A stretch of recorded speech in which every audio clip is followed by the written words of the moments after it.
ध्रुव की तपस्या से प्रसन्न हुए भगवान का आविर्भाव और उसे ध्रुव पद दान।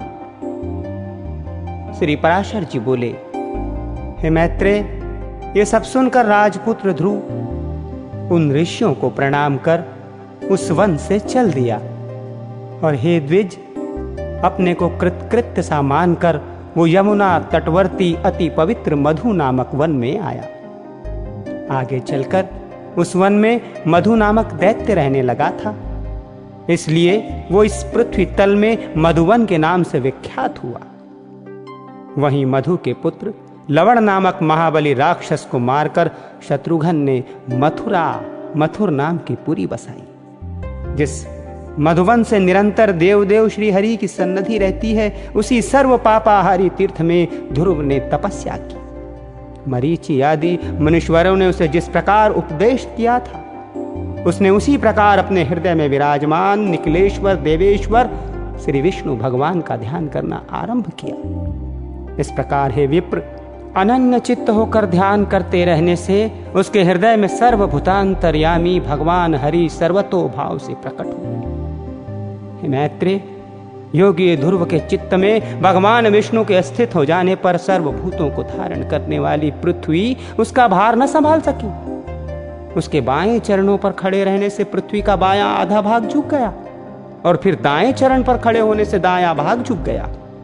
और जिस समय वो पैर के अंगूठे से पृथ्वी को बीच से दबाकर खड़ा हुआ तो पर्वतों के सहित समस्त भूमंडल विचलित हो गया। हे महामुने, उस समय नदी, नद और समुद्र आदि सभी अत्यंत क्षुब्ध हो गए और उनके शोक से देवताओं में भी बड़ी हलचल मच गई। हे मैत्रेय, तब याम नामक देवताओं ने अत्यंत व्याकुल हो इंद्र के साथ परामर्श कर उसके ध्यान को भंग करने का आयोजन किया। हे महामुने, इंद्र के साथ अति आतुर कुष्मांड नामक उपदेवताओं ने नाना रूप धारण कर उसकी समाधि भंग करना आरंभ किया। उस समय माया से ही रची हुई उनकी माता सुनीति नेत्रों से आंसू भरे उसके सामने आकर प्रकट हुई और बोली, हे पुत्र, ऐसा कर कर करुणायुक्त वचन बोलने लगी। बेटा, तू शरीर को धुलाने वाले इस भयंकर तप का आग्रह छोड़ दे। मैंने बड़ी बड़ी कामनाओं द्वारा तुझे प्राप्त किया। अरे, मुझे अकेली अनाथ दुखिया को सौत के कटु वाक्यों से छोड़ देना तुझे उचित नहीं है बेटा। मुझे आश्रयहीन का तो एकमात्र तू ही सहारा है। कहां तो 5 वर्ष का तू और कहां तेरा ये अति उग्र तप। अरे, इस निष्फल क्लेशधारी आग्रह से अपना मन मोड़ ले बेटा। अभी तो तेरे खेलने कूदने का समय है, फिर अध्ययन का समय आएगा, तदनंतर समस्त भोगों के भोगने का और फिर अंत में तपस्या करना ही ठीक होगा बेटा। तुझ सुकुमार बालक का जो खेल कूद का समय है, उसी में तू तपस्या करना चाहता है। तू इस प्रकार क्यों अपने सर्वनाश में तत्पर हुआ है?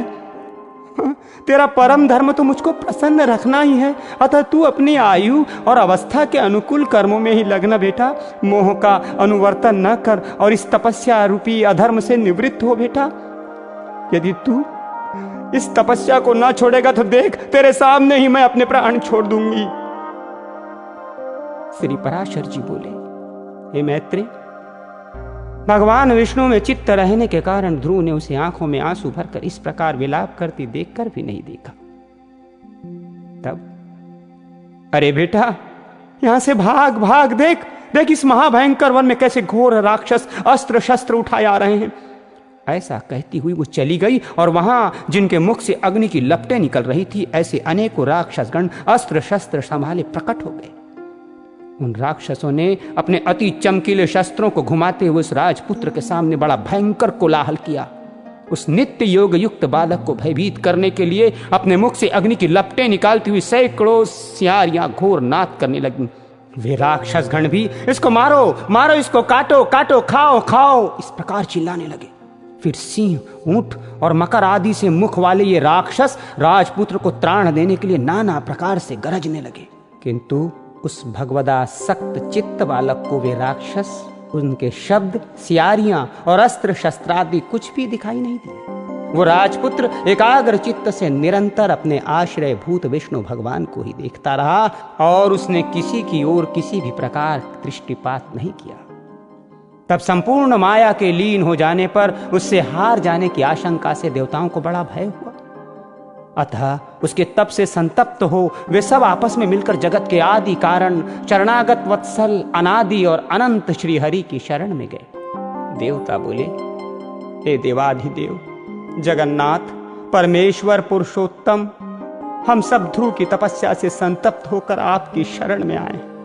हे देव, जिस प्रकार चंद्रमा अपनी कलाओं से प्रतिदिन बढ़ता है, उसी प्रकार ये भी तपस्या के कारण रात दिन उन्नत होता जा रहा है। हे जनार्दन, इस उत्तानपाद के पुत्र की तपस्या से भयभीत होकर हम आपकी शरण में आए हैं। आप इसे उसके तप से निवृत्त कीजिए। हम नहीं जानते वो इंद्रत्व चाहता है या सूर्यत्व, अथवा उसे कुबेर, वरुण या चंद्रमा के पद की अभिलाषा है। अतः हे ईश, आप हम पर प्रसन्न होइए और उस उत्तानपाद के पुत्र को तप से निवृत्त करके हमारे हृदय का कांटा निकालिए। श्री भगवान बोले, हे सुरगण, उसे इंद्र, सूर्य, वरुण अथवा कुबेर आदि किसी के पद की अभिलाषा नहीं। उसकी जो इच्छा है वो मैं सब पूर्ण करूंगा।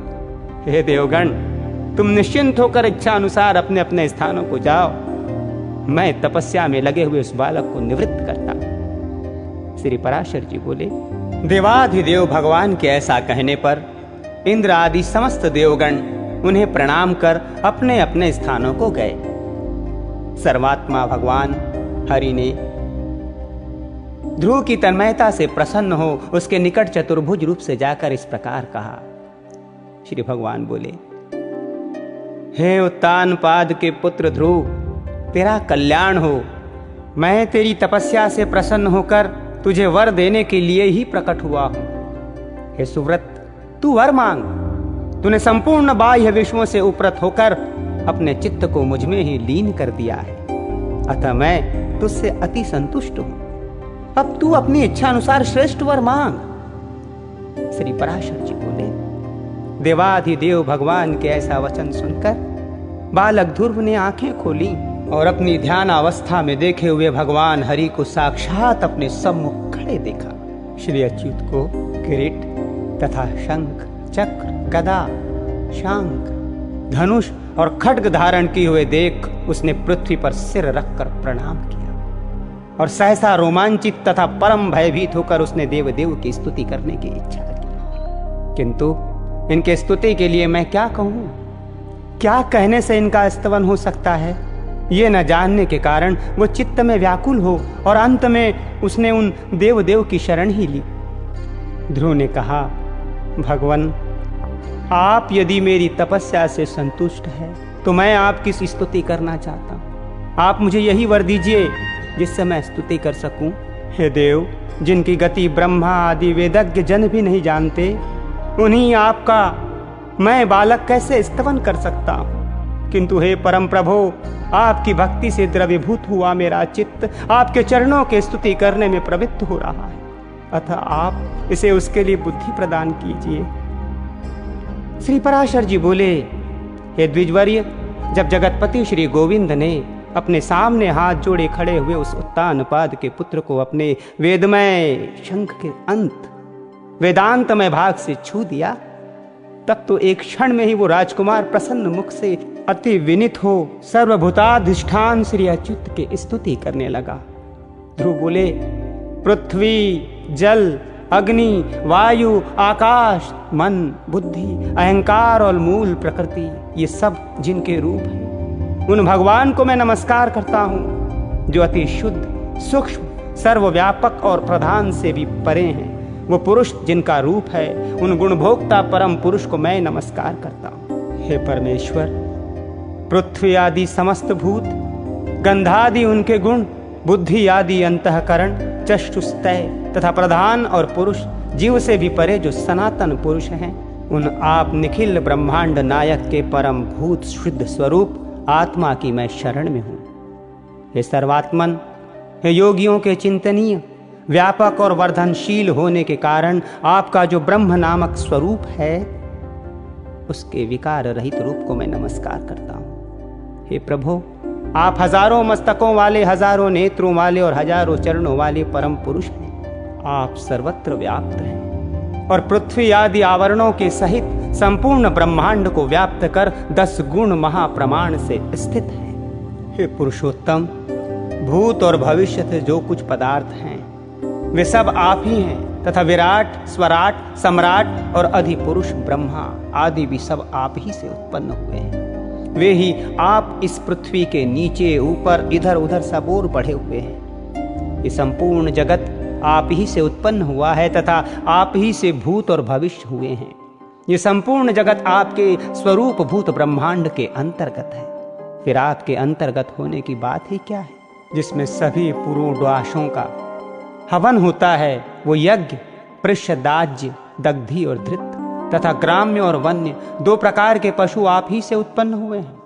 आप ही से ऋक्, साम और गायत्री आदि छंद प्रकट हुए हैं। आप ही से यजुर्वेद का प्रादुर्भाव हुआ है और आप ही से अश्व तथा एक और दांत वाले महिषी आदि जीव उत्पन्न हुए हैं। आप ही से गौओं, बकरियों, भेड़ों और मृगों की उत्पत्ति हुई है। आप ही से मुख से ब्राह्मण, बाहुओं से क्षत्रिय, जंघाओं से वैश्य और चरणों से शूद्र प्रकट हुए हैं। तथा आप ही के नेत्रों से सूर्य, प्राण से वायु, मन से चंद्रमा, भीतरी छिद्र, नासाधारण से प्राण, मुख से अग्नि, नाभि से आकाश, सिर से स्वर्ग, श्रोत से दिशाएं और चरणों से पृथ्वी आदि उत्पन्न हुए हैं। इस प्रकार हे प्रभु, ये संपूर्ण जगत आप ही से प्रकट हुआ है। जिस प्रकार नन्हे से बीज में बड़ा भारी वटवृक्ष रहता है, उसी प्रकार प्रलय काल में ये संपूर्ण जगत बीज स्वरूप में आप ही में लीन रहता है।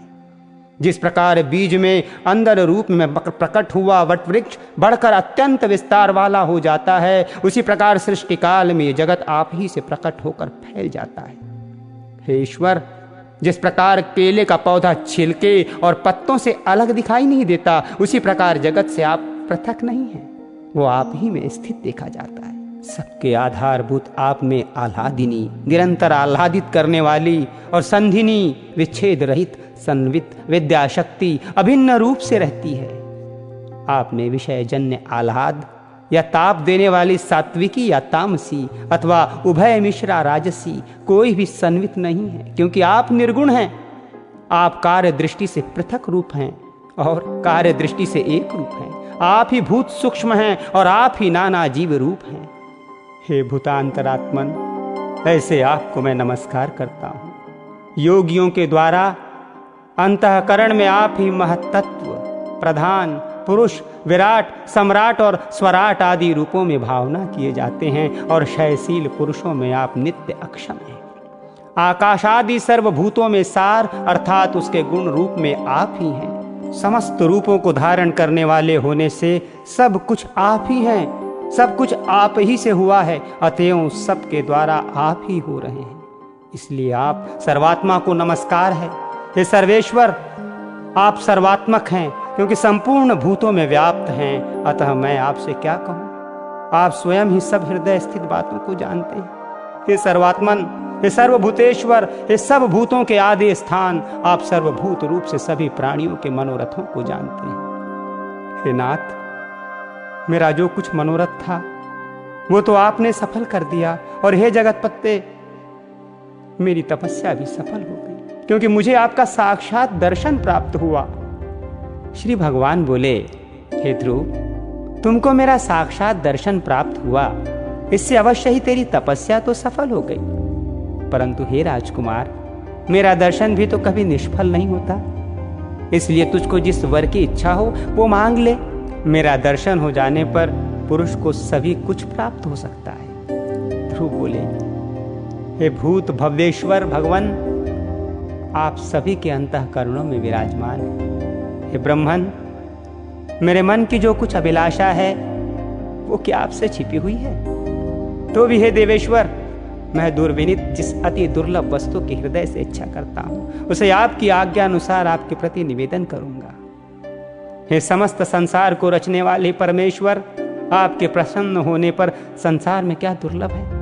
इंद्र भी आपके कृपा कटाक्ष के फल रूप से ही त्रिलोकी को भोगता है।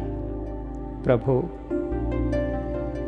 मेरी सौतेली माता ने गर्व से अति बढ़ चढ़कर मुझसे ये कहा था कि जो मेरे उदर से उत्पन्न नहीं है उसके योग्य ये राजासन नहीं है।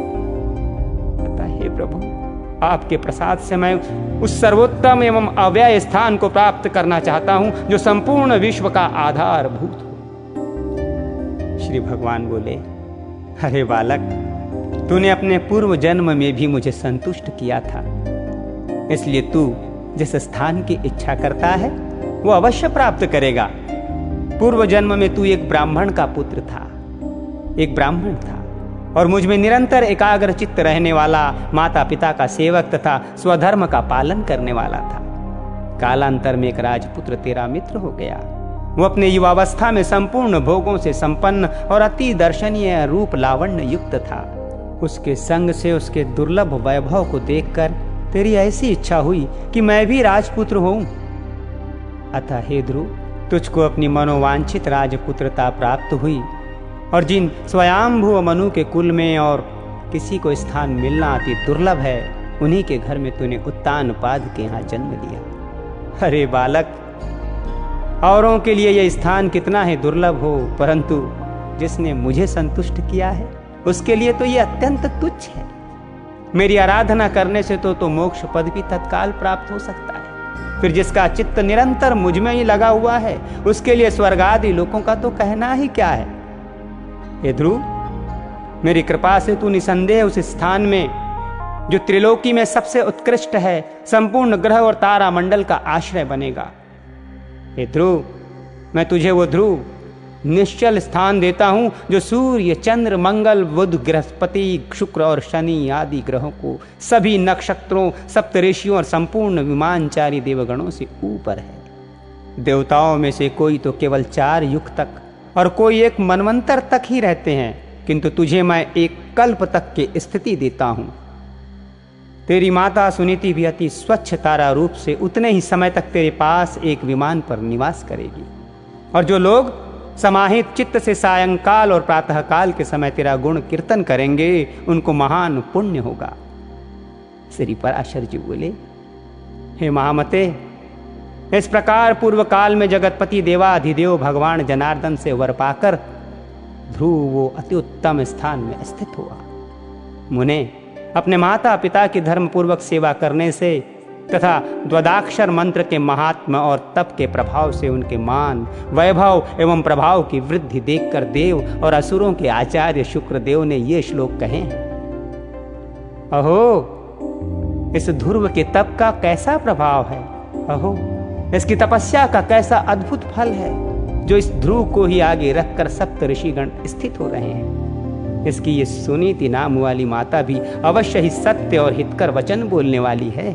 संसार में ऐसा कौन है जो इसकी महिमा का वर्णन कर सके, जिसने अपनी कोख में उन ध्रुव को धारण करके त्रिलोकी का आश्रय भूत अति उत्तम स्थान प्राप्त कर लिया, जो भविष्य में भी स्थिर रहने वाला है। जो व्यक्ति ध्रुव के इस दिव्य लोक प्राप्ति के प्रसंग का कीर्तन करता है, वो सब पापों से मुक्त होकर स्वर्गलोक में पूजित होता है।